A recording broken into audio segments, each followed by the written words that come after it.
bring about internet outages. But I think also there's something to be said about how activists and the groups tracking these internet shutdowns, they operate with very small budgets, and they have limitations in terms of data storage, which is required to measure the shutdowns properly. And there's also a lot of personal risks involved in terms of their activity, and that they can be seen as spies and national enemies, really. Yeah, so it's so difficult to monitor these. And you talk about the small budgets, which to me seems so crazy when we actually heard the cold economic fact, well, certainly according to those figures from Top 10 VPN, about $8 billion worth of damage to the economy from shutdown. So this is not a trivial issue in terms of the economic side. How about... But Gareth, the point is that for governments, that's a price worth paying. Many governments around the world are willing to inflict massive economic damage to serve their political interests. And so even if we have evidence that it is costing the economy money, it doesn't mean that a state isn't going to actually limit access because it's pursuing different goals. So I think these are two separate arguments around it, aren't they? Yeah, no, fair play. So, Bill, you're right. This is really complicated, but at the baseline level, small businesses have been really severely affected by it with their customer access, their online banking. Healthcare is really affected by it, and particularly with this COVID information now not reaching everybody. And that seems to me really crazy that governments think that's okay. Yes, and in terms of the concentration of telecoms infrastructure, in Venezuela, for example, we have a state-controlled provider, but in other countries like Brazil, the telecoms infrastructure is really concentrated in about 4 or 5 companies. So whilst there's still a democratic process and they operate as they should, we should really be concerned if we see the rise of populism and quasi-non-democratic regimes become stronger and stronger. OK, well, there we're going to have to leave it. We've run out of time for today and indeed for 2020. So that was Angelica Murray you heard there. We've also been joined in this special edition by Glenn Boddington and Bill Thompson. I'm Gareth Mitchell. The producer is Anya Literovich. Your studio manager, putting all this together from all these different parts of the world, is Bob Nettles.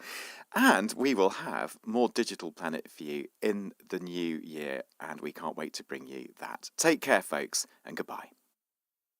This is the BBC World Service, with what might be in store for us in 2021. 2020 has certainly been eventful and unpredictable. As it draws to a close, some of the BBC's finest journalists will be using instinct, insight, and inspired guesswork to predict the events that will dominate the news agenda in 2021. Correspondents Look Ahead with me, Lise Doucette. Friday at 10 GMT. And at bbcworldservice.com, The Conversation. An American cheerleader at the very top of her game speaks to a Nigerian who has single-handedly made cheerleading a sport to be taken seriously in her country. They'll discuss why the sport is misunderstood, why they love it, and what it takes to excel. This is the BBC World Service, the world's radio station.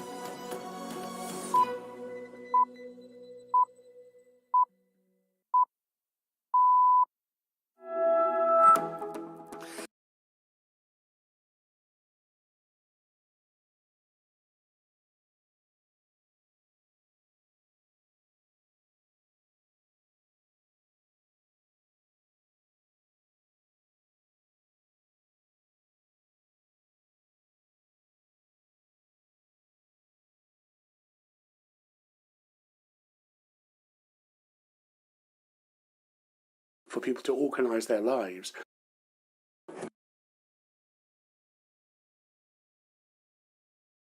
Wanting to leave. At the end of the day, he's the best player in the world and he should be winning trophies, and it's clear that, at least for now, this team is not able to win any trophies.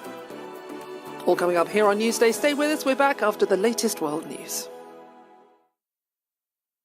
Hello, I'm Chris Barrow with the BBC News. The US President-elect Joe Biden has criticised distribution of the coronavirus vaccine, saying it's fallen behind schedule under the Trump administration, and at the present pace it would take years, not months, to vaccinate the population. Mr. Biden said he planned 100 million shots in the first 100 days of his term. I'm going to move heaven and earth to get us going in the right direction.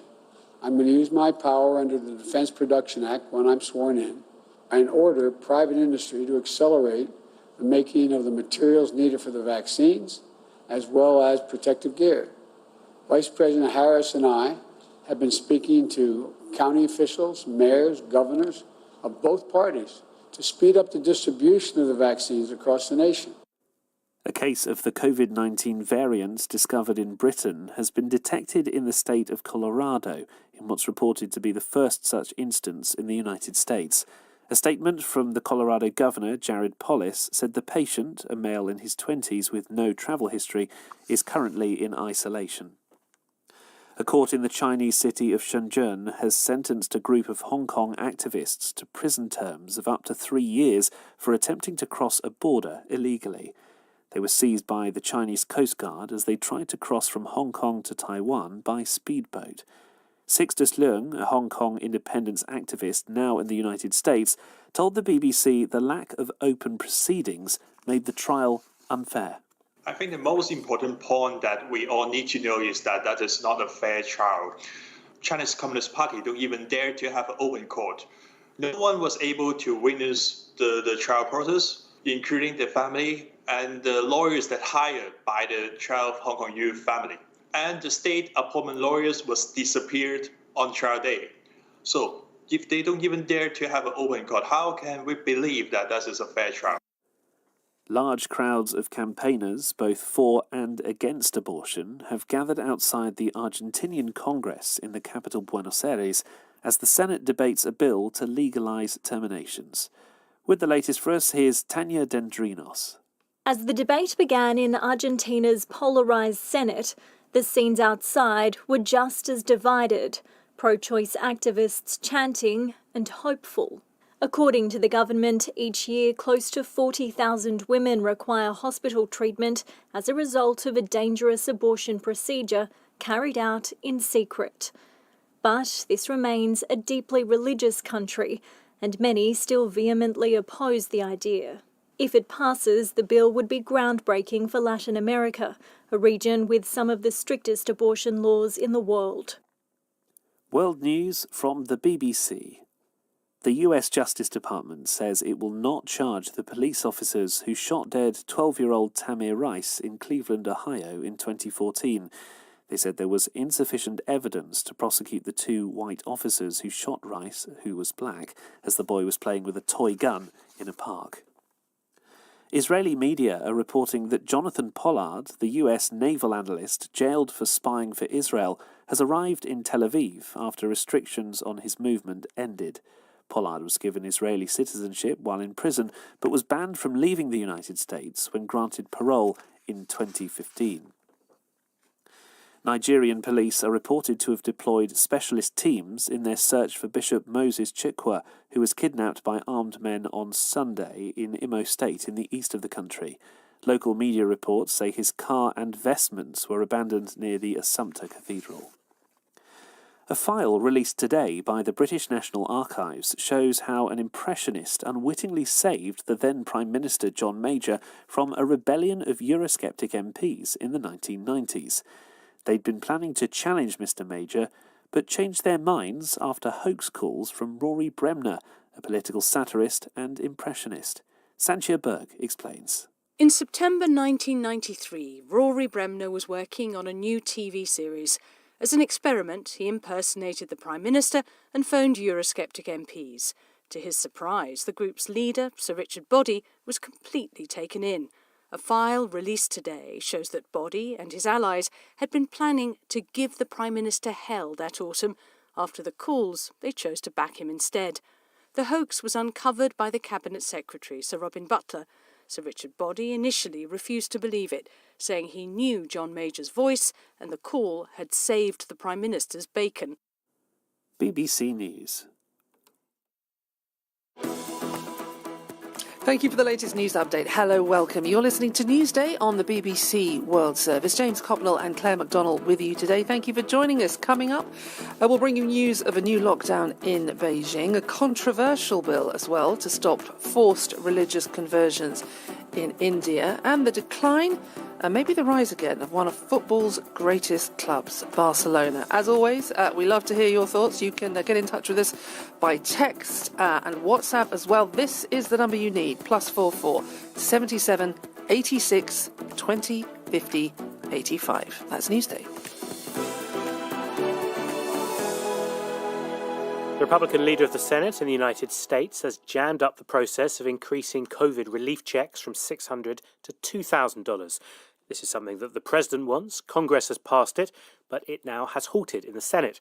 The Senate Majority Leader, Mitch McConnell, has instead introduced a new bill which ties it to two issues unpopular with Democrats: reducing legal protection for social media companies and an investigation into alleged voter fraud from the latest elections. Why has he done this? And could this point to a future bumpy ride for the incoming Democrat President Joe Biden? Questions for Matt Ford, a journalist for the New Republic news magazine. He's just written an article entitled "Mitch McConnell is giving us a sneak preview of the political hell to come."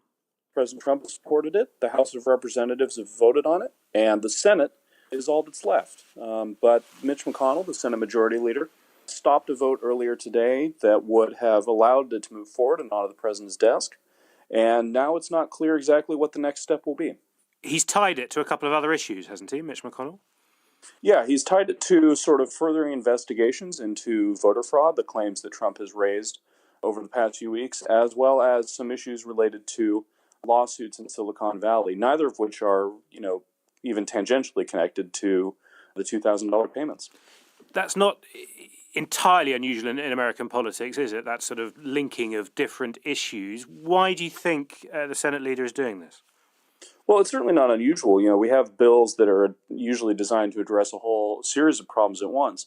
What sets this apart is that the two proposals he's added seem specifically designed to alienate Democrats. So the conclusion among many in Washington is that what he's trying to do is make the vote so unpalatable that Democrats would be forced to vote against the proposal they themselves are seeking.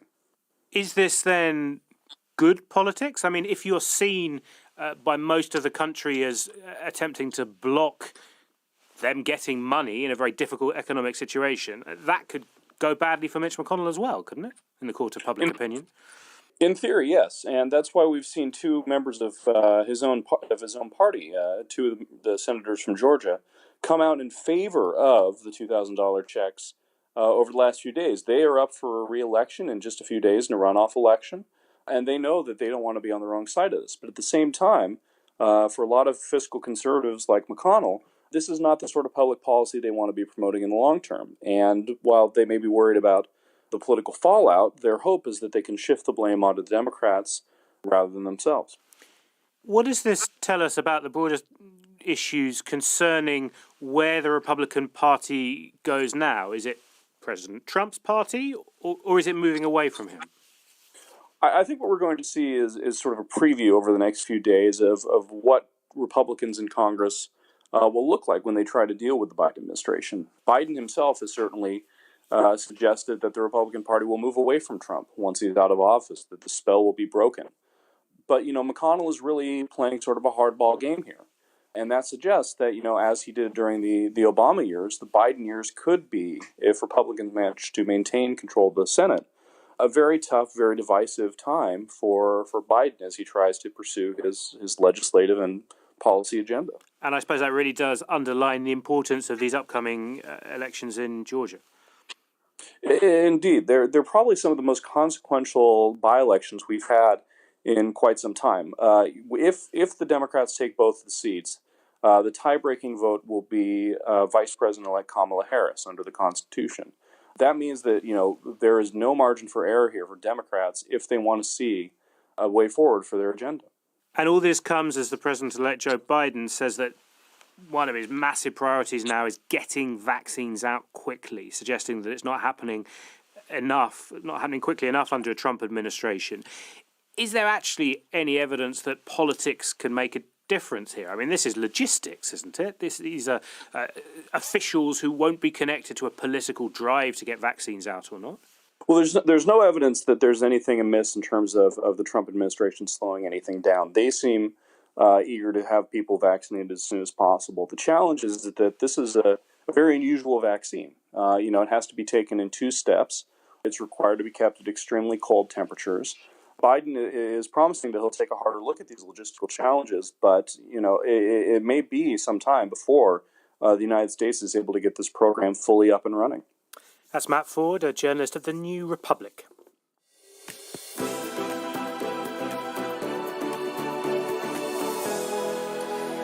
Newsday, BBC World Service. Let's go to Beijing now. It went into lockdown on Tuesday for the first time since July after a string of COVID outbreaks in the city. But it's not as strict as last time. The Chinese authorities are trying to control infections with localized lockdowns. Let's talk to the Wall Street Journal's Deputy Bureau Chief, Yoko Kabuta, in Beijing. Welcome to the programme. Talk to us about how the situation is then in Beijing. Why have they decided to step things up there? Yeah, sure. So for the last few months, generally in China, we've been getting quite used to seeing, low figures of so-called locally transmitted cases. But these days we're seeing a little bit of a rise, and I guess that is getting authorities a bit more cautious. In terms of the situation in Beijing, the state of things over the past 2 weeks, the capital has reported about 20 locally transmitted COVID cases, and that's already led authorities to test about 1.7 million of its more than 20 million residents by yesterday. So that's where things are standing right now. But as you've mentioned, go ahead. Oh, no, I was just going to say, I mean, that's incredibly fast and a testing program to be proud of. But what I'm reading is these lockdowns or restrictions are incredibly localized. You've seen that for yourself, haven't you? Yeah, that's right. So in the past, when we talked about lockdowns in China, one can remember what happened in Wuhan. The lockdowns were very big, oftentimes citywide, and it was very strict. Couldn't step out for 2 weeks or longer. Now the situation is a bit more localized, as you've mentioned.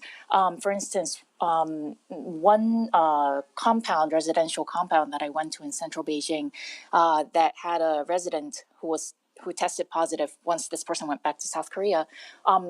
The lockdown was very limited to one section of this apartment compound, and the other section of the apartments, as well as a connected office building, people are free to go about. Businesses were going on as usual.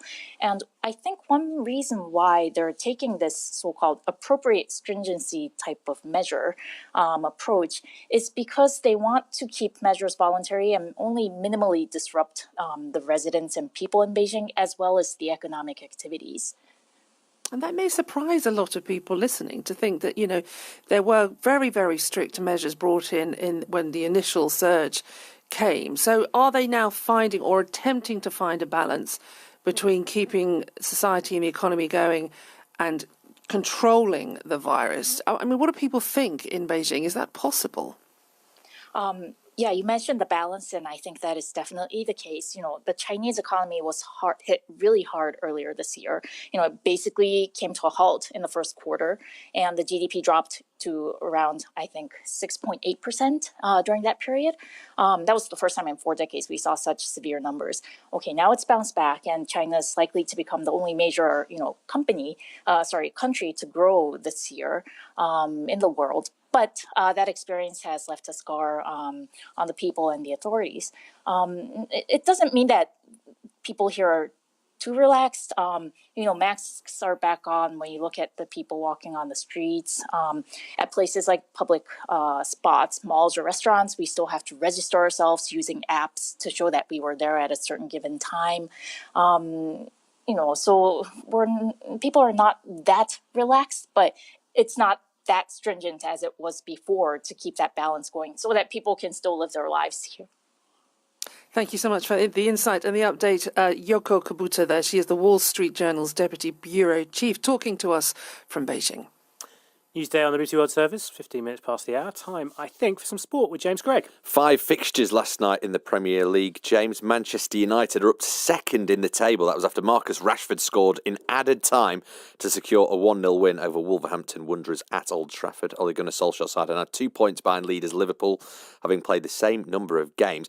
And good news for Arsenal fans. Alexander Lacazette scored just seconds after coming on as a second-half substitute to earn Arsenal a 1-0 win at Brighton. Back-to-back wins for Arsenal. The first time they've done that since the opening weekend of the season. They're now up to 13th and just 6 points off the top 5. Leeds looked brilliant as they beat West Brom 5-0. There's a full Premier League roundup later on. In Spain, Barcelona's struggles continue 1-1 at home to Eibar, who are just 2 points above the relegation zone themselves. More on this shortly on the programme. What on earth is happening at Camp Nou? And South Africa's cricketers have secured an innings in 45-run win over Sri Lanka in the first test at Centurion. The second and final test starts in Joburg on Sunday. More from me in 30 minutes' time. James, thank you. And when you said good news for Arsenal, I punched the air about as insipidly as Arsenal's season has been going. Thank you. Let's take you to Hong Kong now. Andrew Wood is at the BBC's business desk there. Andrew, welcome to the programme. Here's something the bosses of any company, a kind of message they must dread getting, a letter from a big shareholder suggesting ways to run the company better, make bigger profits. That is what the chairman executive of the huge chip maker Intel has received this week. Who sent it? It's from a big hedge fund called Third Point. Third Point owns about $1 billion worth of shares in Intel. That means it's not in the top 10 of shareholders, but it's still big enough and well known enough to make an impression. Basically, Third Point's chief executive said that he's worried that problems at Intel could threaten the whole of the United States tech industry, and he's saying basically that to Intel, think about other ways of running your company. Perhaps you could sell off some of the companies you recently bought. Perhaps you should split up your design and manufacturing operations. And that would be a very big change for Intel. Remember, thanks to Intel, along with Microsoft and IBM back in the 1980s, they basically created the desktop personal computer market. And Intel, for many, many years, was the main source of the microprocessors, the chips at the heart of personal computers. Of course, in recent years, though, companies have chosen other companies to make their microprocessors. AMD is a big rival. I think it sells more now than Intel. And of course, Apple in the past 6 months has said it doesn't want to use Intel chips anymore. It's designed its own chips and it's getting them made at another company, I think in Taiwan. And that's the trend it seems to be. You get one set of companies designing chips, and then another set of companies making them. And Intel's attempts to make chips smaller and smaller, to shrink the size of the millions of transistors on these chips, hasn't gone particularly well this year. So how has investors in Intel reacted to this news? Well, shares rose by, I think, 5% overnight on Wall Street. Intel shares have not performed particularly well this year. They're down, whilst shares in the broader market are up quite considerably.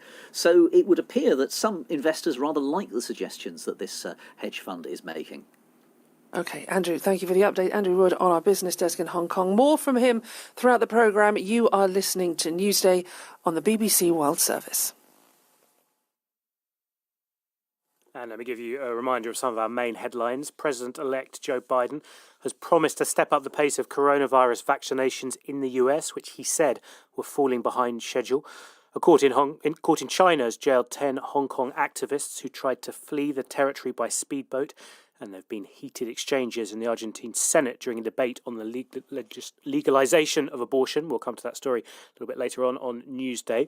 But let's go to India for now. One of the largest states in the country is bringing in a stringent law that prohibits forced religious conversions, which critics fear could be used to prevent interreligious marriages. The Madhya Pradesh government, run by the Hindu nationalist BJP, approved the measure at a special cabinet session and has sent it to the state governor to be signed into law. We can speak now to Saurabh Sharma, a journalist in Lucknow. First of all, what exactly is in this new legislation? This legislation aims to curb conversion through using misrepresentation, allurement, threat, or undue influence. So this basically has a provision of sentencing up to 3 to 10 years and a monetary fine of up to rupees 50,000. This started from the state of Uttar Pradesh when about a month ago they passed a legislation. The governor passed it, and the aim was to end this fictitious term called love jihad. I just want to mention it that no evidence has yet been found of love jihad. Yeah, just explain for us, By what exactly is love jihad? I know it's talked about a lot in parts of India, but tell us all. Love jihad is a term used by the right-wing political parties in India, in which they say that the Hindu women and girls get married in the Muslim community, where the Muslim youths use different Hindu names. They allure the women and they get the women converted forcefully. So this is love jihad as per the right-wing leaders. And did you call it fictitious a second ago? Is that right? Yeah, because no evidence has been found on love jihad yet by any of the law enforcement agency in India. Okay, so what's behind the legislation then, do you think? See, I cannot say what's behind the legislation, but the government which is in power, they say that there are groups and people who do indulge into love jihad, and this only aims to stop getting women converted into the other religion forcefully. That's forcefully converted in the other religion. Is it fair to say that this will be seen by a lot of people as an attack, in essence, on the Muslim community in the state?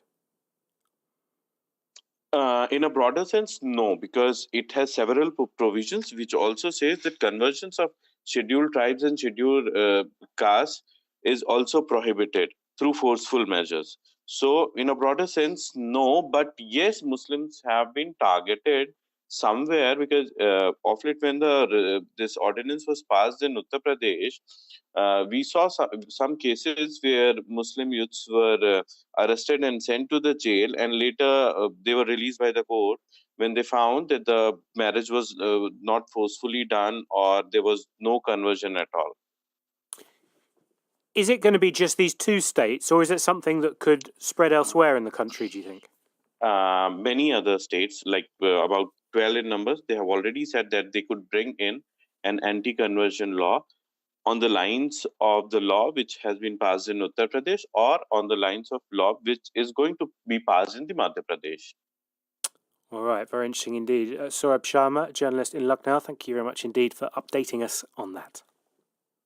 Newsday, BBC World Service. Let's go to Spain now, and the Catalan capital of Barcelona. It's a city that has become synonymous with its football club, its star player, Lionel Messi, and the glittering style of football that has won them prolific success in Europe, until recently, that is.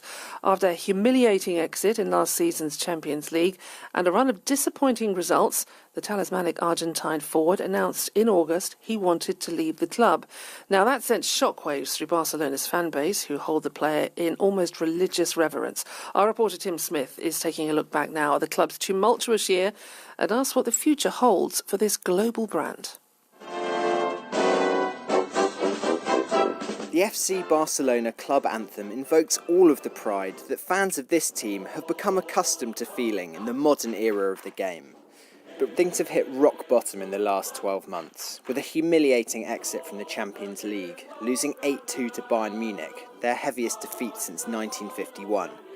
And this season the club have been languishing outside of the top four of the Spanish table, a league they're used to dominating. My name is Jordi Puntí, I'm a writer, and my last book is Messi, Lessons in Style, which is a sort of sentimental and literary approach on the best football player of all times. Lionel Messi has been at FC Barcelona since he was 12, and most fans assumed he would finish his playing days at the club. So what was the response when this player, held in godlike esteem, announced he wanted to leave Barcelona in August? The reactions on the first day were rage against the club, because they had been dealing so badly with the situation and we couldn't believe it. We thought it's not possible. Messi is a player who needs some stability. His performances have always been really great because he has been surrounded by also great players and a good administration of the club and an idea of style of football which is very rooted in Barcelona tradition.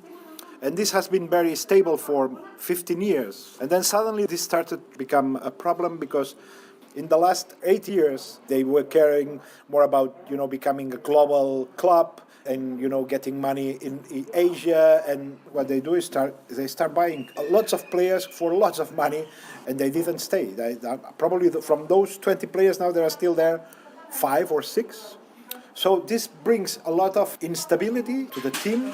We've been going downhill. The strength of emotion around Barca is hard to overstate. This Catalan radio commentary paints a picture of the fervour that surrounds the side. Barca fans believe their team is different, in part due to the legendary club academy La Masia, that has produced stars like Xavi, Andre Iniesta, and of course Lionel Messi.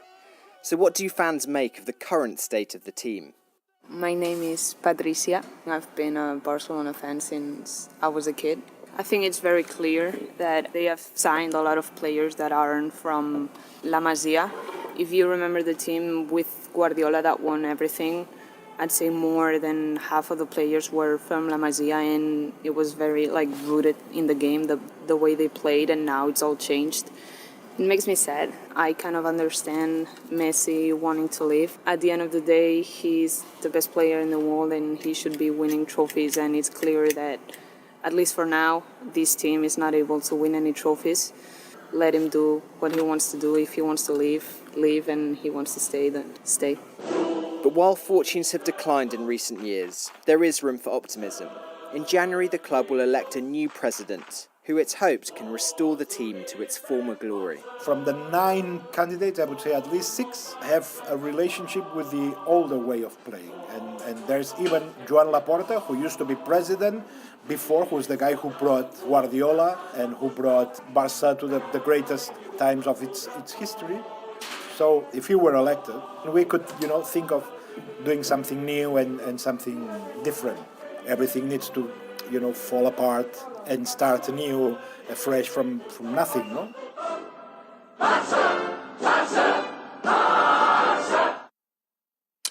Barcelona and the fans there. Tim Smith taking a look back on the club's tumultuous year. And if you do a quick search on social media, James, they played, in the last 12 hours, Barcelona played Eibar in La Liga, and Messi was in the stands. He's wearing a mask, and at the end of the game, he just looks at the pitch, shakes his head, and walks up back into the stadium with a very forlorn look on his face. That one little kind of snapshot of, I think, the general feeling of the club right now. You're listening to Newsday, BBC World Service. James and Claire with you. We're back after the latest World News Update. This is the BBC World Service, where our new series of presidential profiles starts with Donald Trump. In part 1, Rob Watson tells the life story of the property billionaire who made it all the way to the White House. A fast-talking, controversial character with a turn of phrase just made for the age of social media. Build that wall. He had monumental ambition at a very early age. A deeply damaged man. Losing is never easy. Not for me, it's not. Who constantly needs to have his ego propped up. And in part 2 with me, Neda Tawfiq, I'll be looking at his political record in office. They underestimate him over and over and over again in the economic area and in the political area. Donald Trump has withdrawn us from just about everything, and those who have been our allies in the past are not at all sure they're still allies. Presidential profiles of Donald Trump. Tuesday at 9:20 GMT.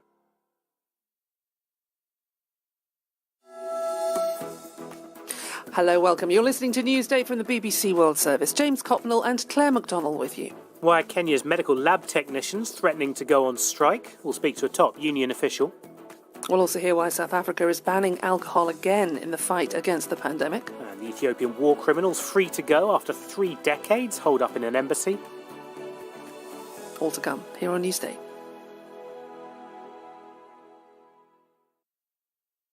BBC News with Chris Barrow.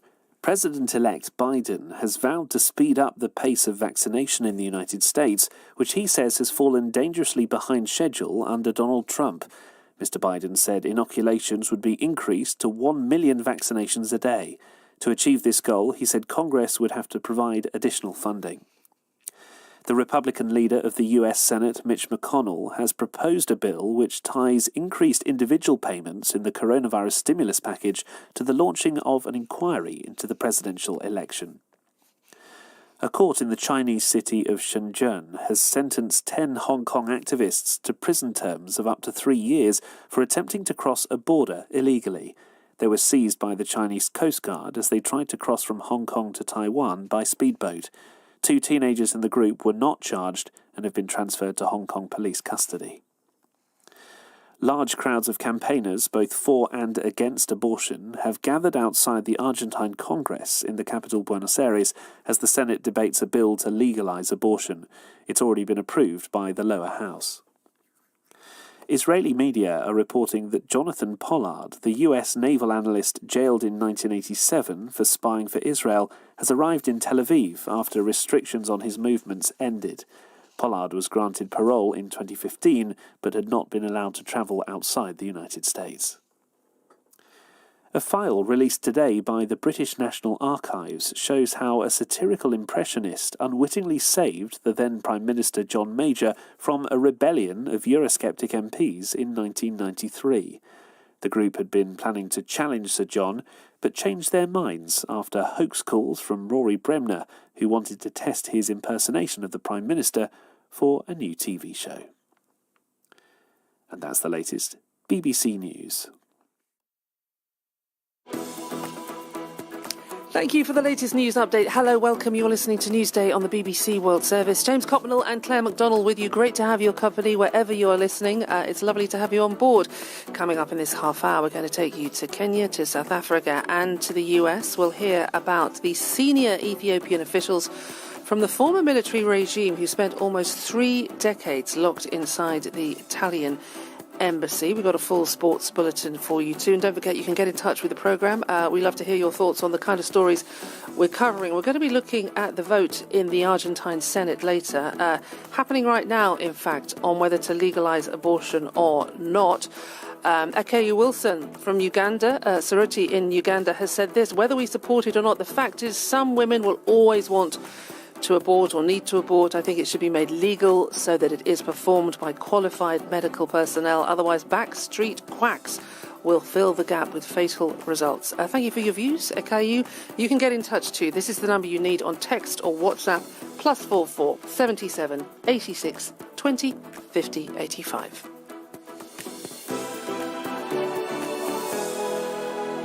Start in Kenya, where medical lab technicians are the latest health professionals set to go on strike. They're proposing strike action next week unless the government addresses some fundamental issues they're facing during the pandemic. The National Union of Medical Laboratory Officers has more than 3,000 members, so this is a big issue for the country in its fight against COVID-19. Since registering its first case in March, Kenya has recorded close to 100,000 infections. Well, the Secretary-General of the union is Crispin Momanyi, and he joins us now. Thanks very much for talking to us. What are the problems you're facing? What demands do you have? Good. We started the program some time back to ensure that we have a well-constructed environment for all professionals, not only in the cadre of medical lab.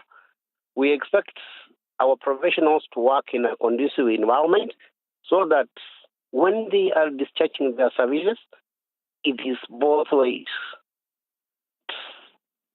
We have taken time discussing with our government our requirements to ensure that service delivery is up to date. But what are your requirements? What are you missing? Is it PPE? What don't you have? Everything. Start from PPEs, start from the environment. The infrastructure is not conducive. The PPEs are not there. Why is that, do you think? I mean, you're not the only sector in the health industry in Kenya to be facing problems. Do you feel your problems are more severe than other sectors? Other parts of the health world in Kenya, I'm thinking of doctors and nurses, they've also complained about lack of equipment and good conditions. Do you feel that lab technicians are simply part of that, or do they face bigger problems? Yes, the lab technologies, that's medical laboratory research, they have a big problem because they are the first encounter with the patients of all clusters, not only COVID-19 patients. They're the first one to meet these patients and discuss.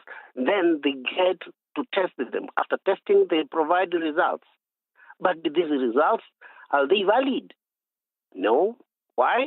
We lack an environment. The environment, I mean, all the requirements. Look at the equipment.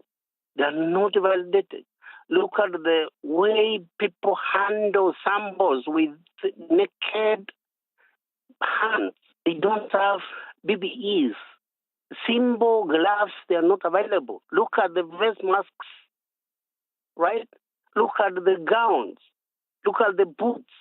They're supposed to be in laboratory attire, certified that this is the attire which is safe for both the patient and the service provider. That gap is there. We have that gap. All right, Christopher Momanyi, Secretary General of the National Union of Medical Laboratory Officers there. Thank you very much indeed for updating us on your demands in Kenya, set to go on strike from next week.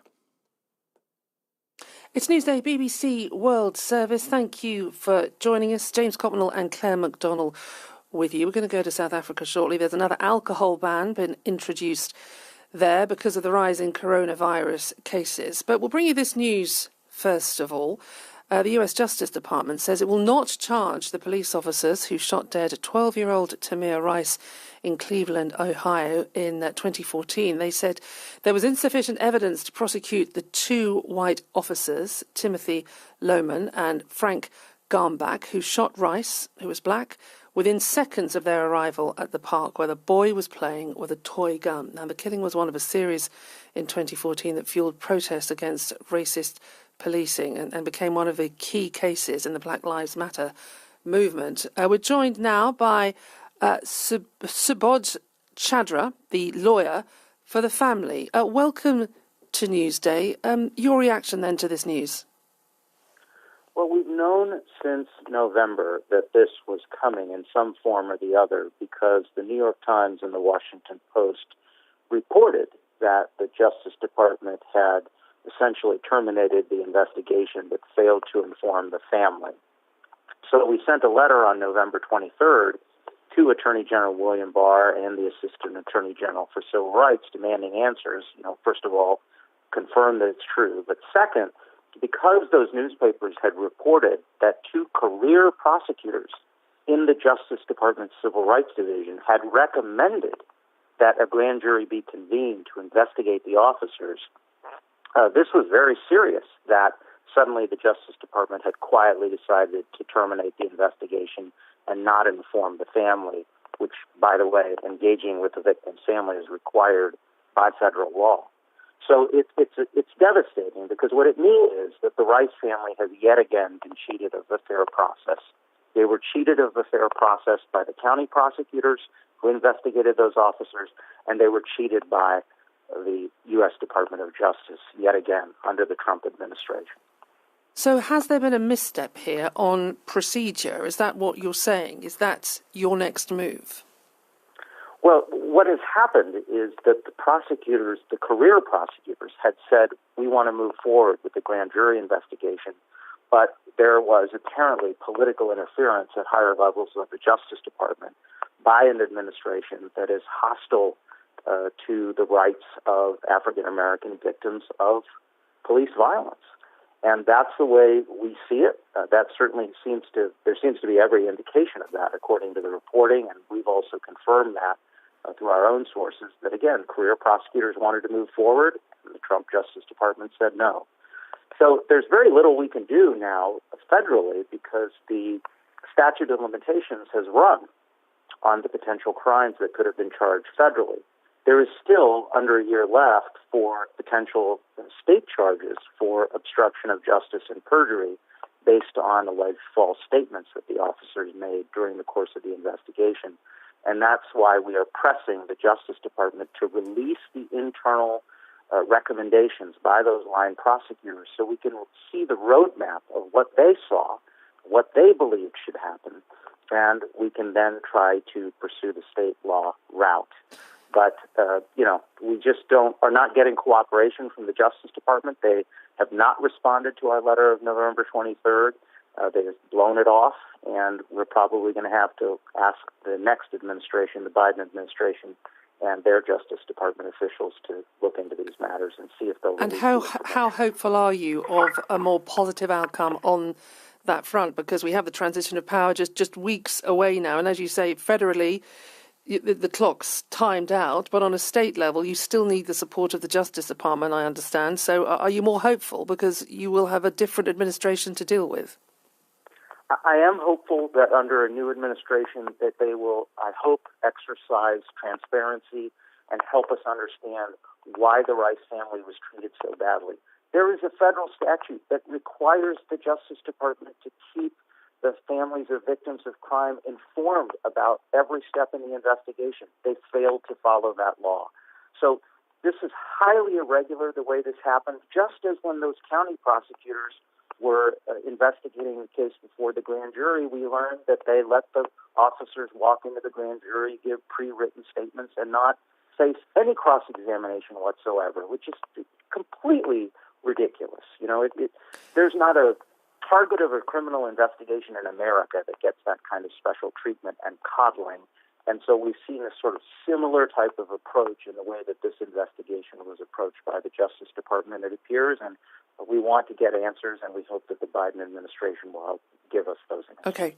We thank you for your time. Subodh Chandra, the lawyer for the family of Tamir Rice, that 12-year-old black child shot dead he was in a playground with a toy gun in Cleveland, and he lost his life as a result when those officers turned up. Just to say, closing the case, the Justice Department said it was not possible to prove beyond a reasonable doubt that either officer had willfully broken the law as opposed to making a mistake or exercising poor judgment.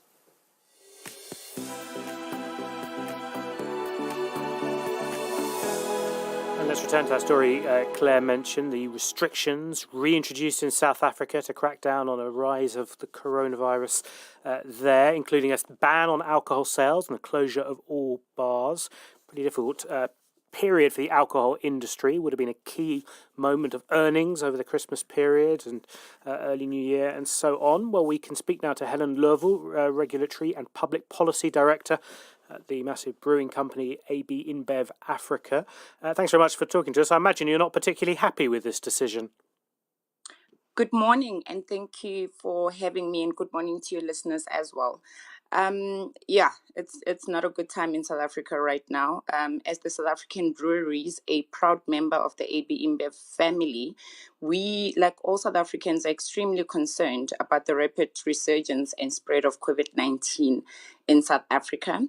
And from the onset of the pandemic, we have stood behind our nation, from production of sanitizers and donating that across the country to our public health system, and other donations that we've made to our hospitals.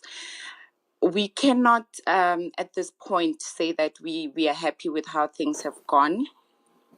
We disagree with the alcohol ban as announced, and it took place with very minimal consultation, and also bearing in mind that this is our third ban since March last year. And when he announced it, President Ramaphosa said that reckless behaviour caused by drinking had been a major factor in this rise of cases.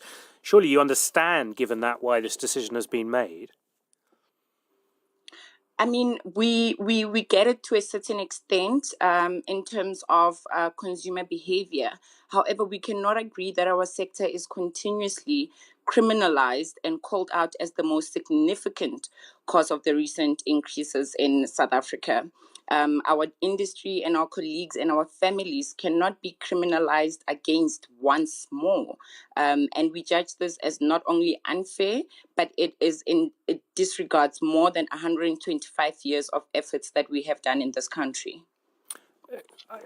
Yes, and yet, on the other hand, if it is contributing massively, surely the sensible decision, given this is a once in 100 years pandemic, to carry on as the president has done. What would you like to see instead of this? There are many things that we have put forward to our government, also keeping in mind what is happening around the world, because this is a global pandemic. It's not a South Africa specific problem. And other countries have managed to keep their economies partially open while dealing with the pandemic. For example, we do agree that at this point, especially because of the festive season, we could perhaps let go of on-site consumption, which causes people together. But there is no reason why we can't have off consumption. People go to the store, buy their drinks, and go consume safely in the comfort of their own homes. All right, Helen Lerville from AB InBev Africa, South African breweries, big player in South Africa, of course. Thank you very much indeed for joining us. Tuesday BBC World Service. Time for the sports news. And here's James. No, not James. The other James. Got the sports news. The other James. James Gregg standing by. Morning, James. And a very good morning to you as well. Manchester United are up to second in the English Premier League. That was after Marcus Rashford scored an added time to secure a 1-0 win over Wolverhampton Wanderers at Old Trafford. Ole Gunnar Solskjaer's side are now 2 points behind leaders Liverpool, remarkably having played the same number of games, which is as close as they've been to the top of the table at this stage of the season since Sir Alex Ferguson retired. The year has been positive in terms of results. I think also performances have improved. We're developing a group that physically and mentally are more ready to move up the table. We've developed, improved. Today I'm happy, of course, at the end of the year and you win in such a dramatic fashion towards the end. Bit lucky, bit fluky, but that's what you do when you put teams under pressure. What a difference a week makes as well. Alexander Lacazette scored just seconds after coming on as a second-half substitute to earn Arsenal a 1-0 win at Brighton. That's back-to-back wins for Arsenal. The first time since the opening weeks of the season. It moves them up to 13th. Manager Mikel Arteta says it's crucial that the players are ready to come off the bench at such a busy time in the season. In this period, you need everybody focused on that bench because the changes are key. You can see the fatigue on the players. The action from Bukayo as well, I think it's phenomenal. We had 2 or 3 really good chances before that, but to score first against them, it was key. And then at the end, the last 5-7 minutes, we have to manage the game a little bit. It is a busy period as well. I've been talking about all week, and also a couple of managers last night calling for a circuit breaker in the season. More on that later on in the programme. While Southampton on 9th, they drew 0-0 with West Ham. And Leeds recorded their biggest win in the top flight since 2003 as they beat West Brom 5-0, and Burnley beat bottom side Sheffield United 1-0. In Spain, Barcelona coach Ronald Koeman said his side would find it difficult to win the La Liga title after they ended a traumatic year with a 1-1 draw at home to Eibar, who are just above the relegation zone. That result leaves Barca 6th in the table, and Lionel Messi, who's recovering from an ankle problem, watched from the sidelines, having returned from Argentina earlier in the day. Elsewhere, the former Tottenham manager Mauricio Pochettino is the main contender to take over at Paris Saint-Germain after the club formally and finally confirmed the sacking of Thomas Tuchel. First reported by us at the BBC last Thursday, PSG have now announced that Tuchel's contract has been terminated. That's a quote. He departs with the defending champions just a point off the top of the league and still in the Champions League, in which they finished runners-up last season under him. And in cricket, finish off with some news on South Africa. They beat Sri Lanka by an innings and 45 runs at Centurion to take a 1-0 lead in their 2-test series. The tourists were bowled out for 180 despite 64 from Kusal Pereira. The final test is on Sunday, and there's more sport for online at bbc.com/sport.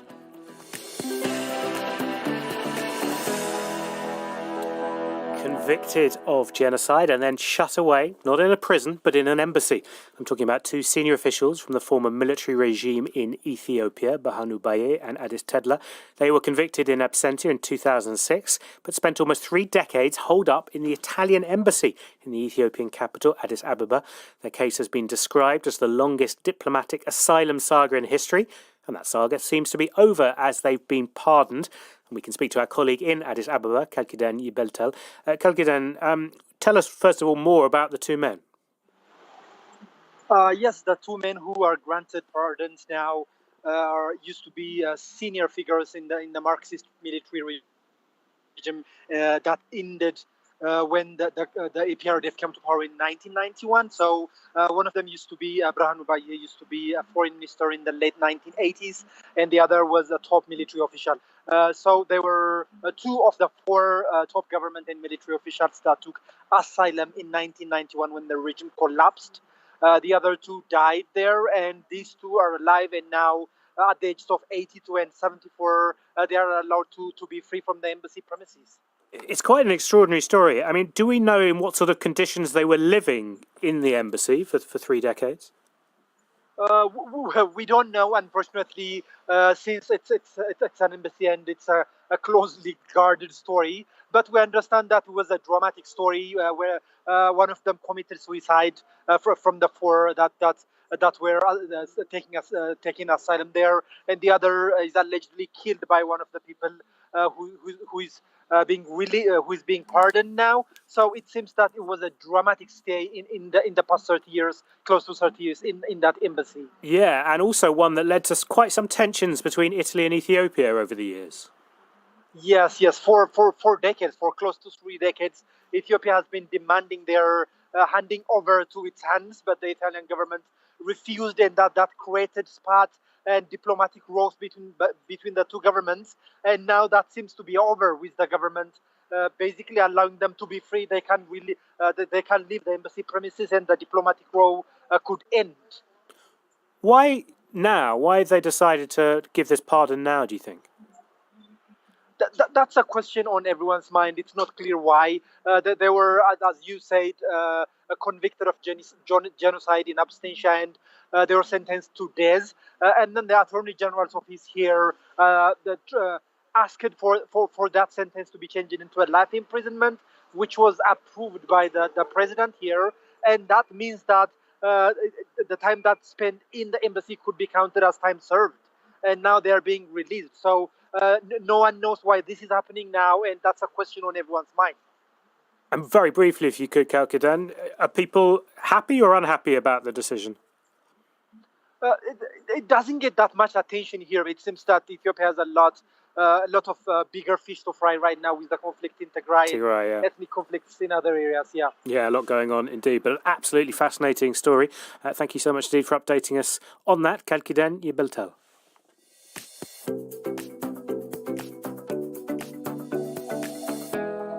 Newsday BBC World Service. We're going to go to Kenya's Masai Mara now to look at the changes happening with wildlife conservation there. The Nashulai Conservancy in the world-famous National Reserve is a project set up in 2016 by Masai native Nelson Ol Raia with Rick Young and Louise Denny's.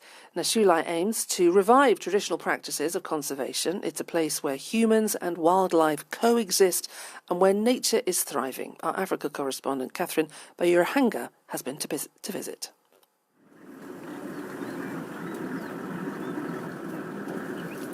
It's just before sunrise and we're just driving to meet Nelson Oleria. He's one of the co-founders of the Nashulai Conservancy. We're just driving to his home, which is right in the middle of this reserve. So we're just in an early morning game drive to see how nature is waking up. It's so beautiful to see all the morning lilies, white in color. We are seeing the helmeted guinea fowls. They are feeding on the morning glory, the lilies. It's beautiful. And just as we're stopping, just to our left, the sun's just coming up now. Yes. Right before us, you can see what we call a tower of giraffes, probably about 15 giraffes. As you can see, it's a mixed herd, lots of babies, meaning the giraffes are coming here to give birth because it's dense vegetation savanna with plenty of acacia trees. But 4 years ago, it was a different story. The 5,000 acres which make up this conservancy was subdivided into small plots with kilometers of fencing. The wildlife had disappeared and grasslands overgrazed. Hi. 8 men are holding a meeting under an acacia tree. They form part of the Committee of Elders, which decides how the land will be used. In setting up Nashalai, the landowners decided to bring down their fences for conservation, but also for everyone to have more space to graze their cattle, the main source of income here. Jacob Kiok sits on the committee. We divided our land into 3 portions. The core area is mainly occupied by wildlife animals. During drought seasons, our animals can also graze on that area with the supervision of elders.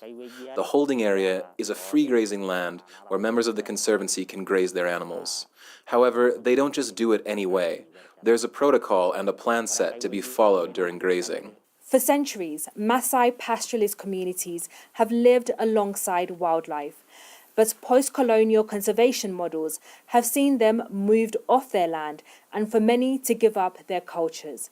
Here at Nashalai and other conservancies, there's a growing understanding that this discriminates against indigenous groups and needs to change. Hi, my name is Betty Enoletira. I'm 21 years old and I'm going to be your safari guide today. But there are also new opportunities, especially for young people. Here we have the wildebeest, zebras, giraffes, and also the impalas. Betty qualified as a safari guide at Nashalai's training college. Betty is just one of 2 female guides. In my community, first people thought that I could not actually get successful. What they believe is that work is just for men. So they told me on my beginning not to work. But for me, I like it. And I wanted to break the record, becoming the lady who can drive and who can also guide in the conservancies or in the Mara. Though Betty and other young people hope to tap into tourism to better their lives, the COVID-19 pandemic has shown just how fragile the sector is. The billion-dollar industry in Kenya has all but crumbled. August, which is traditionally the busiest month, saw traveller numbers drop from 250,000 in 2019 to just 15,000 this year. The community here also wants to share hope that humans can be responsible custodians of the wildlife and ecosystems where they live. Catherine Birahanga reporting from the Masai Mara, talking to people like Betty who are changing the way wildlife conservation is run and how the indigenous people there can benefit from the new situation. You're listening to Newsday from the BBC World Service. James Copnell and Claire McDonald with you. Coming up in the next hour, we'll bring you more on the vote currently going on in the Argentine Senate, which could see the country legalise abortion. Pretty surprising for a predominantly Roman Catholic country. The Roman Catholic Church against it, but we'll bring you the latest. It could go down to the wire. Stay with us. This is Newsday. We're back after the latest world news. This is the BBC World Service, and on this week's assignment... I'm Mayeni Jones in Lagos, reporting on the aftermath of the Lekki Tollgate shooting, when the Nigerian military opened fire on peaceful protesters. We follow those searching for justice for the victims. While calls for an end to police brutality may have been silenced, campaigners insist the battle isn't over. Journeys to the heart of a story. Assignment, Thursday at 9:20 GMT. And at 8:30 GMT, Business Daily. How have food businesses managed to adapt and sometimes thrive in one of the strangest trading environments they've ever faced? And we speak to the boss of one of the world's most famous stores, who just wants things to get back to normal. Next, it's Newsday, here on the BBC World Service, the world's radio station.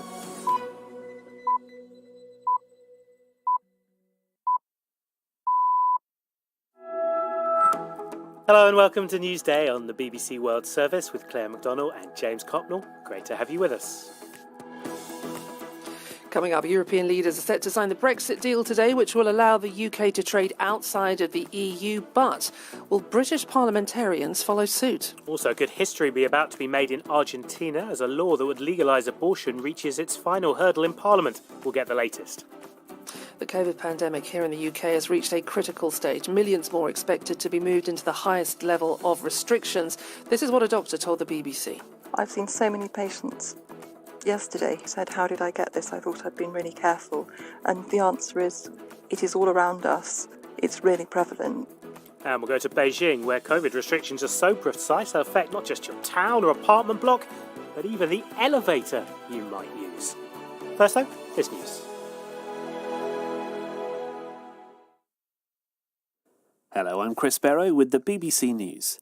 The US President-elect Joe Biden has criticised distribution of the coronavirus vaccine, saying it's fallen behind schedule under the Trump administration, and at the present pace it would take years, not months, to vaccinate the population.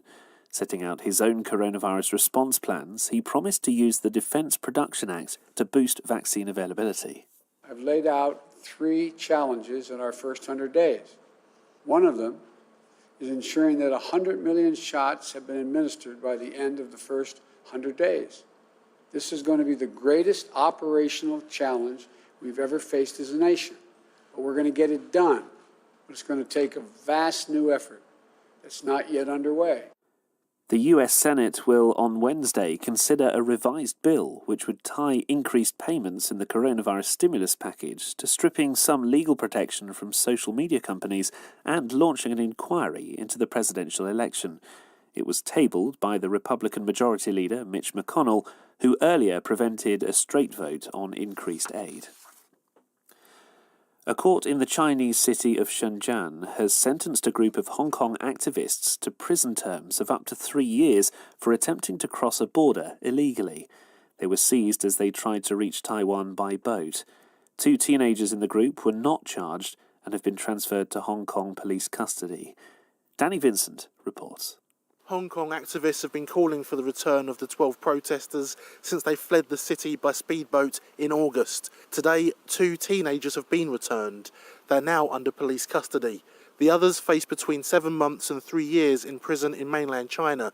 On release, they will be returned to Hong Kong to stand trial on the protest-related charges which caused the 12 to flee in the first place. Hong Kong has seen a small but growing number of activists flee the territory since the introduction of a new national security law. Senators in Argentina have been debating a bill to legalise abortion in a session that's run late into the night. Proceedings are being watched on large TV screens set up outside Congress in Buenos Aires, where large crowds of campaigners have gathered. The legislation would allow terminations up to the 14th week. It's opposed by the influential Roman Catholic Church, as Katie Watson explains. That is the big issue in Argentina. Of course, it's a very religious country, but at the same time, there's a very strong feminist movement. There's been a real push to try and get this bill through. It was just over 2 years ago that it narrowly missed passing, and people feel that now is an opportunity with the president who has backed this bill himself. People see this as a sign, perhaps, that the pro-choice movement will win this one, but it's still going to be a very tight vote. World news from the BBC. A coronavirus vaccine being developed by the Chinese company Sinopharm has been found to be 79% effective in Phase 3 trials. 5 Chinese vaccines are in development. Trials have had to be conducted abroad due to China's success at curbing the spread of the pandemic.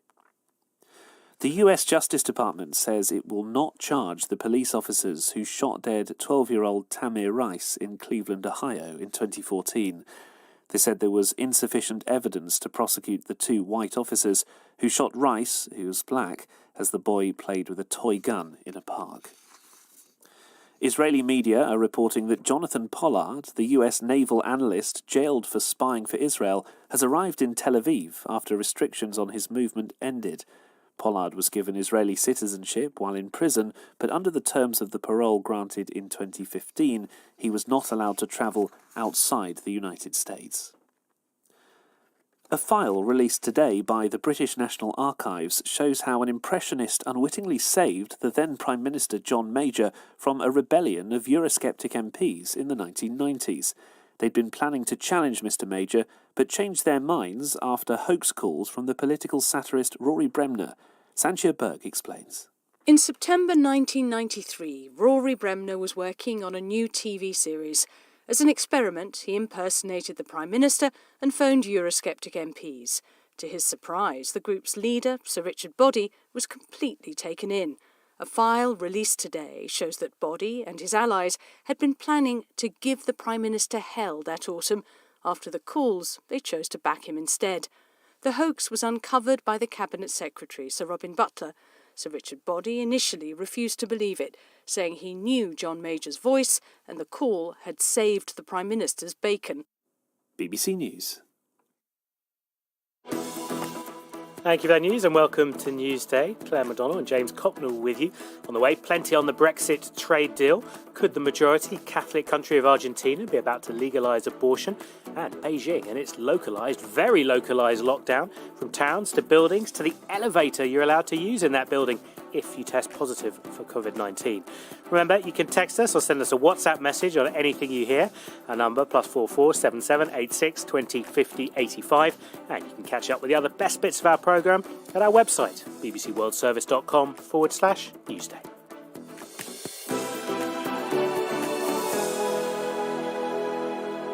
Let's start this hour here in the UK. The Prime Minister Boris Johnson will be seeking the backing of his MPs in Westminster today with a speech urging unity over his Brexit trade deal agreed on Christmas Eve between the EU and the UK. Now, that deal is due to be signed by EU chiefs today and will then be flown over to the UK.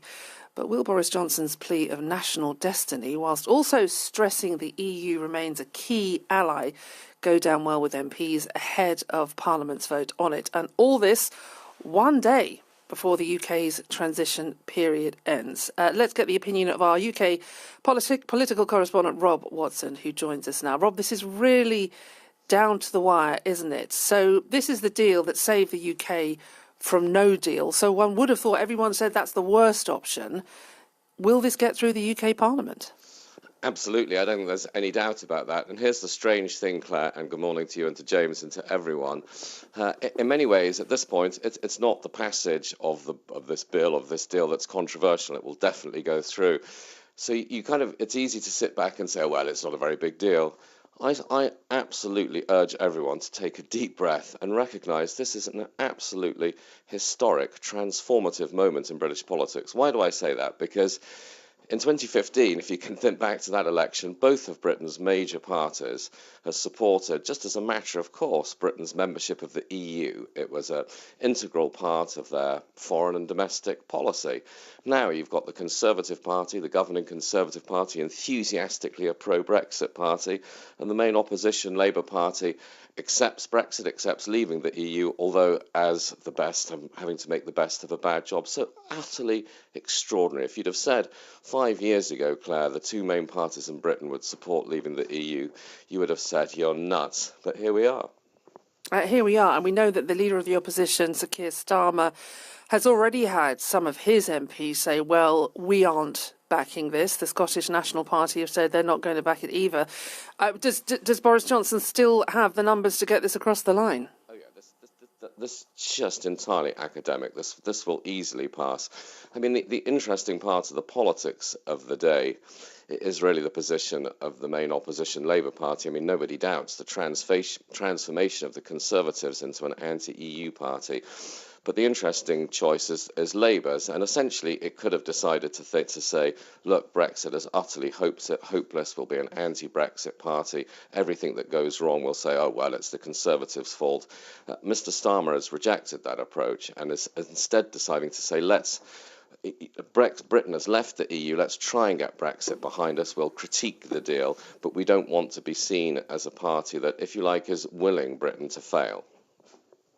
And it's interesting now, isn't it? Because it's not only just getting this through Parliament, everything changes, doesn't it, from January the 1st, how businesses trade with the EU. And we're seeing stories come through now. There's a story that's being widely shared on social media of a man who sells glass eels to the EU. Now, he voted for Brexit, but he now discovers that not only does he now have to fill out paperwork to carry on this trade, which I guess he accepts, but the people receiving his eels have to fill out paperwork as well. He now thinks that's going to close his business. It's this kind of granular detail that's now coming through that is surprising many people, isn't it, Rob? It is, but I think it's actually the mixture of the granular detail and big picture because, again, nobody should be in any doubt about the historic transformation underway.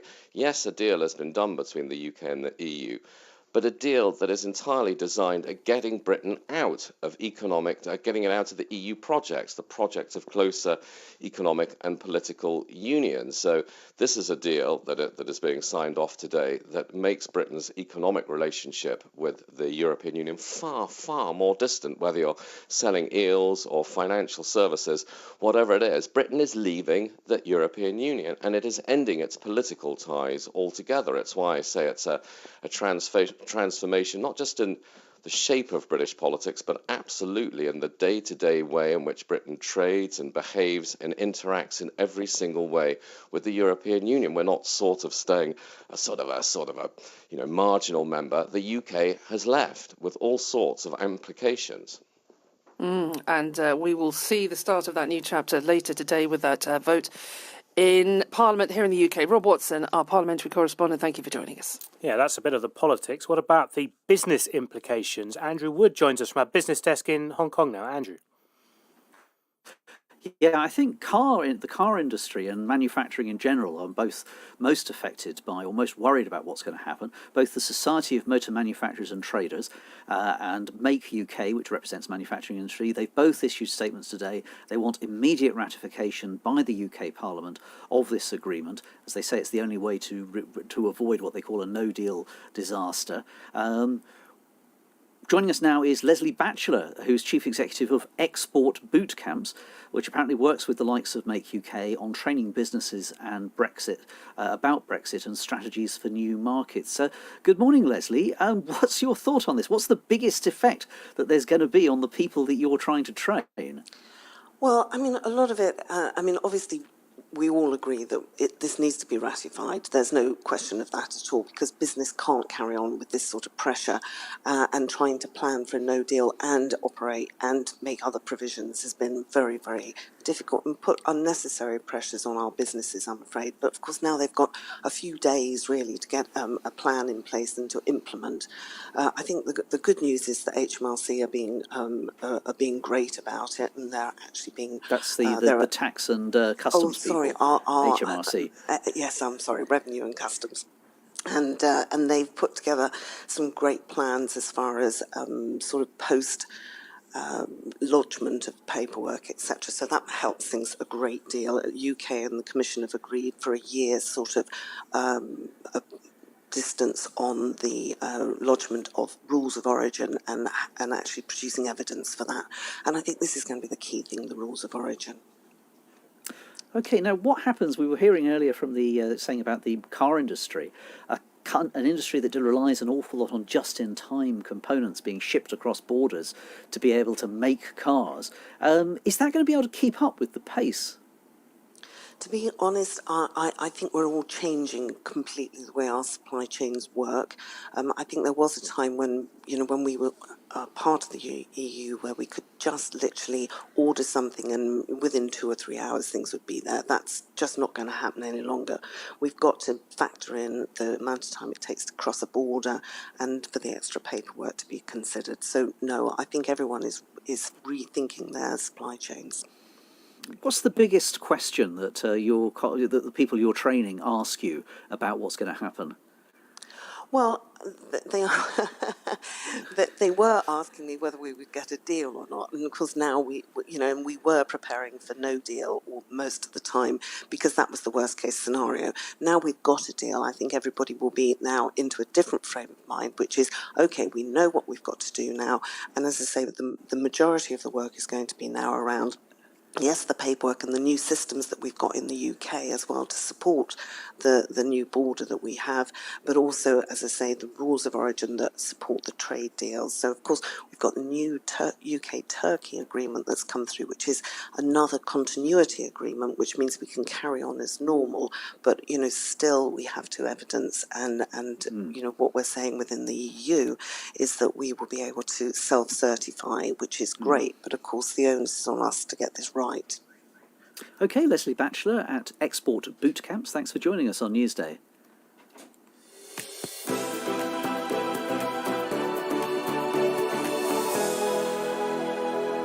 Newsday, BBC World Service. Claire and James with you today. Thank you so much for joining us. Now, let's go to Argentina, where a landmark bill is being voted on by senators who've been debating a bill which would legalise abortion up to the 14th week of pregnancy. If it passes, it will be a groundbreaking move for Latin America, a region which has some of the world's most restrictive abortion laws.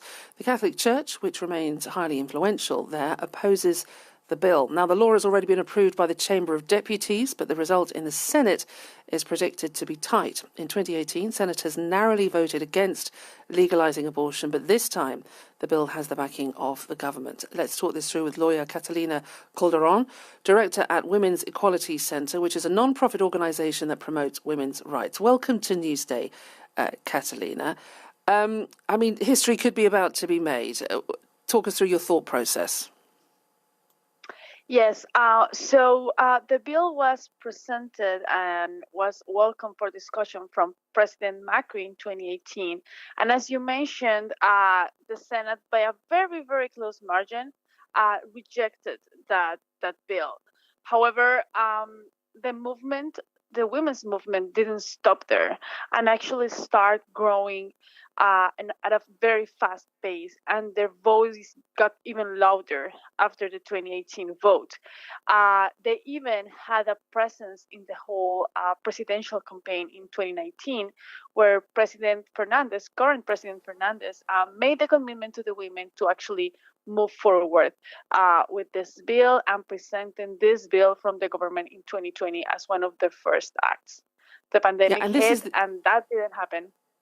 Oh, OK. And I just wanted to let people know it's called the Green Bandana Influence. This is a green headscarf and clothes that are a symbol of abortion rights across all of Latin America. Now, if it goes down to the wire in the Senate and it's a tie, the final decision will lie with Cristina de Kirchner. Now, she is progressive. She backs women's rights. So are you confident of a win here? Yes, I think so. We are very confident. Even though when she was president, she didn't back the women's movement and the women's claims. Back in 2018, as a senator, she voted in favor, and she said back in that moment that she changed her mind because she understood the claim from young women, and she understood this was a call from every other Argentinian girl and women to legalize abortion. And even though it was not going to happen that night, it was going to happen very soon. And I think we're facing that today. And if this goes through, it will revolutionise, lives of women, not only in Argentina, but it will set a change of course maybe for other countries in the region like Mexico, Colombia and Ecuador. It may open up possibilities there as well. For example, El Salvador is the most severe country in the region. What penalties can women face if they try to abort a child? Well, in El Salvador, there are over 20 women right now in prison, and over 30 women in history, like in the recent history, convicted for homicide. They all are cases of stillbirth, and they usually start with abortion claims, and then they evolve to homicide. They are facing over 30 years prison time. This year, there will be a new Congress in place in El Salvador, and it will be a great opportunity for President Nayib Bukele to come to his senses and encourage this conversation and this debate. In El Salvador, they are not asking to legalize abortion up until 14 weeks. They are claiming that women need to have the right to get an abortion when her life or her health is in danger, and when girls and women are victims of rape. Right now, up until this day, they are forced to give birth to children who are, are provoked by rape and sexual assault. Okay, so that's a different thing that's going on to what's going through Argentina at the moment. But thank you so much. We'll keep the audience to Newsday abreast of what's happening there in the Senate and bring you the news as soon as we get it. Catalina Calderon, their director at the Women's Equality Centre. That's a non-profit organisation that promotes women's rights. Let's get the sports news now. James Gregg. It's always a really busy period, this, in the Premier League and in the UK in general for sport, and several managers are actually calling for a break in football at the moment due to COVID outbreaks. More on that in a half hour's time. Manchester United, though, are up to second in the Premier League table after they won 1-0 last night. It was a stoppage time winner from Marcus Rashford. And it sends United to within 2 points of leaders Liverpool. Elsewhere, good news for Arsenal fans. I'm looking at you, James Copnell. Alexander Lacazette scored just seconds after coming on as a second-half substitute. He earned Arsenal a 1-0 win away at Brighton. That's back-to-back wins for Arsenal, remarkably. Leeds also look brilliant. They beat West Brom 5-0. In Spain, Barcelona's struggles continue, as we've been hearing on the programme a little earlier. 1-1 draw at home to Eibar, who are just 2 points above the relegation zone. Messi woes continue. More on this again later as well. And the Indian Wells tennis tournament, scheduled to take place in California in March 2021, has been postponed amid coronavirus concerns. More sport from me in 30 minutes here on the programme. James, thank you. And here in the UK, the COVID pandemic is at a critical stage, with the National Health Service under immense pressure in terms of hospital admissions and staff shortages, as the country experiences a record number of cases. Over the past couple of days, an unprecedented 94,500 infections have been officially recorded in the UK, with more than 770 recorded deaths linked to COVID-19.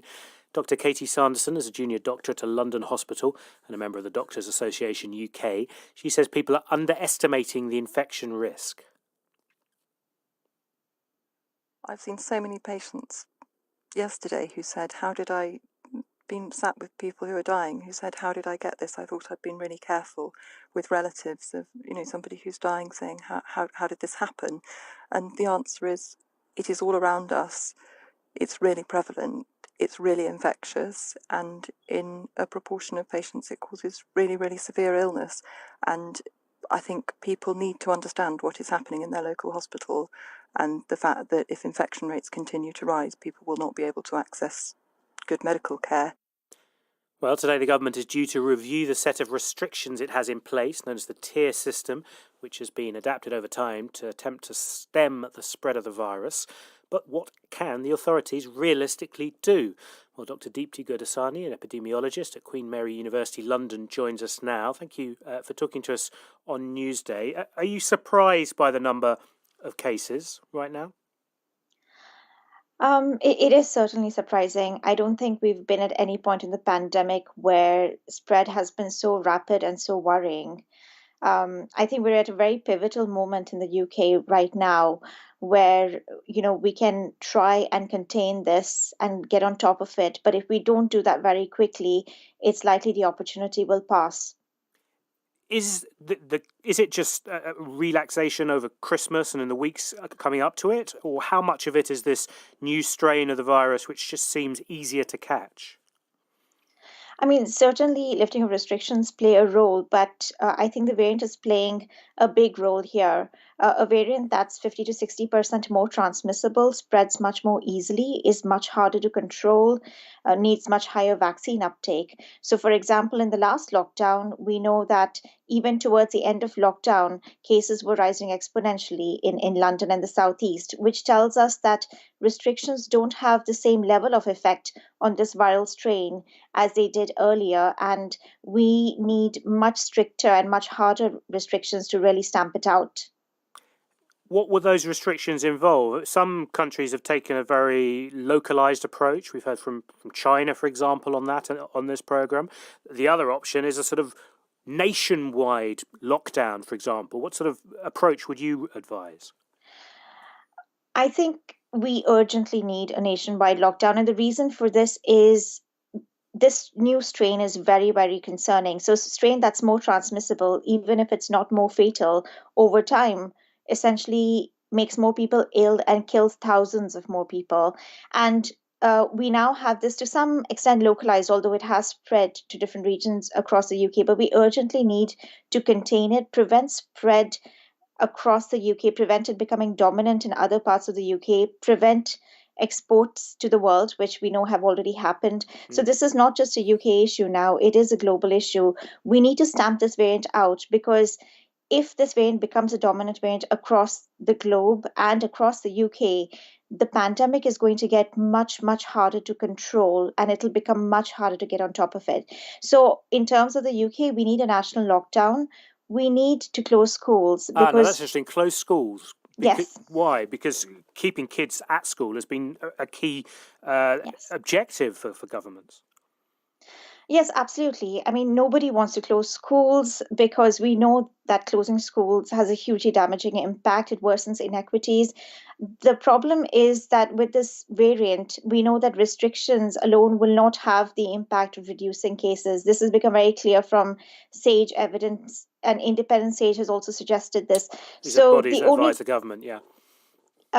Yes. And so the only thing left to do is close schools, because we know that infection rates in children have been rising even through restrictions and through lockdown. And they have been major sources of transmission within schools and across the community. So unfortunately, at this point in time, we don't have a choice. We've been asking the government to make schools safer and put in measures to reduce transmission for a long period of time to avoid exactly the scenario we're in now. Unfortunately, that didn't happen. And now there's very little more we can do apart from moving to remote teaching and closing down schools. Dr. Deepti, good